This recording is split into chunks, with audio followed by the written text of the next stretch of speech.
Hello mga kalokarb. So for today's video, gagawa tayo ng famous kakanin from Bicol, yung tinatawag nilang binotong or sinaing na kanin sa dahon ng saging with gata.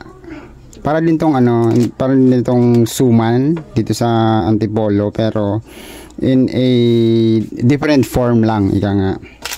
So first, sa ating mangkok, maglalagay tayo ng isang pack ng dried shirataki rice. 100 grams ito. Yan. Hindi ko na siya hinugasan para yung natitirang powder nung dried shirataki rice magiging additional natin binding agent. Next na gagawin natin is maglalagay tayo ng kokomama gata. So meron ako ditong opened na gata. Lalagay natin dyan.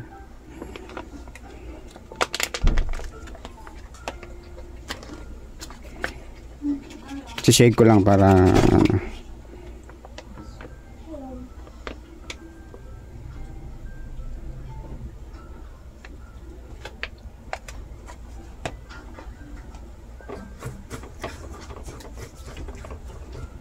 i-make sure lang natin na na well coated ng gata yung ating bigas.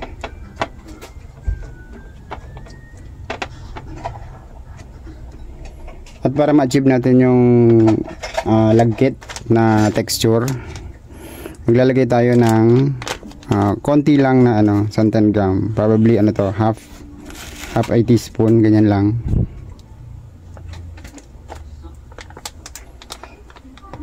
And psyllium husk na ground.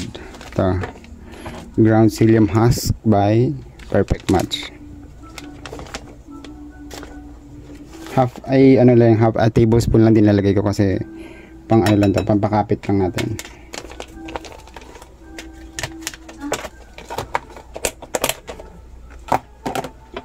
Tapos haluin lang natin uli para ma-check natin yung consistency. Kasi hindi siya kailangang dry na dry, hindi rin siya kailangang basang basa.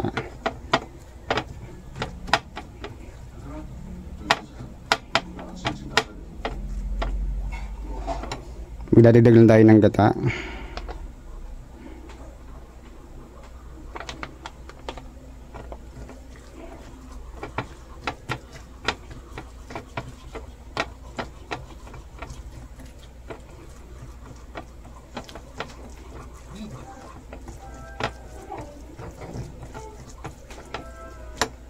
And of course, maglalagay tayo ng ating sweetener.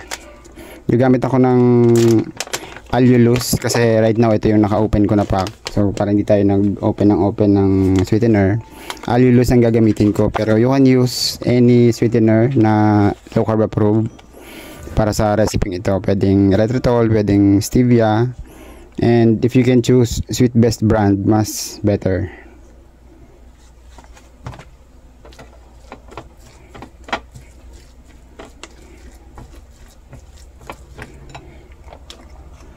Busin ko na itong gata.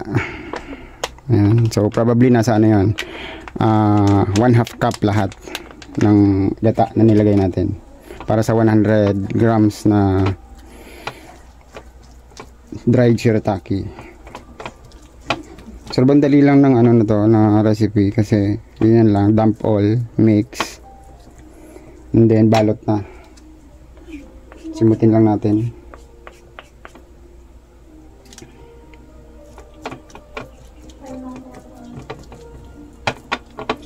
Ayun, para mabalanse pala natin yung tamis ng ating binotong, maglalagay lang ako ng konting asin.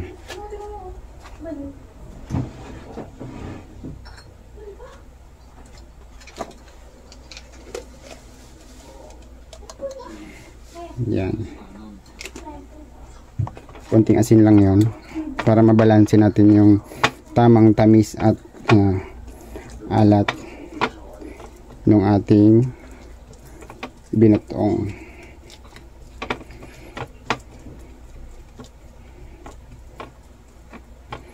So yan, earlier nakapag preheat na ako ng dahon ng saging. Hindi na natin siya i-oil kasi may gata naman tayo nilagay sa ating sa ating dried shirataki rice. So ita-transfer lang natin to dito. In the center.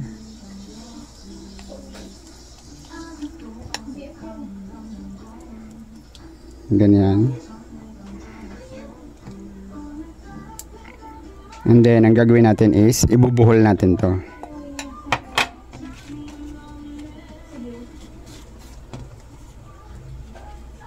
Yan. Dinoble ko yung dahon kasi baka may by any chance, ano siya, tawag doon, mapunit kapag ating siyang nilaga or in-steam. So, tatalian lang natin to using dahon din ng saging. Ito.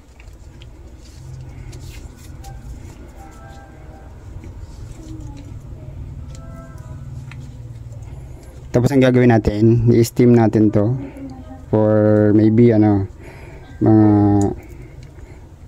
30 to 35 minutes.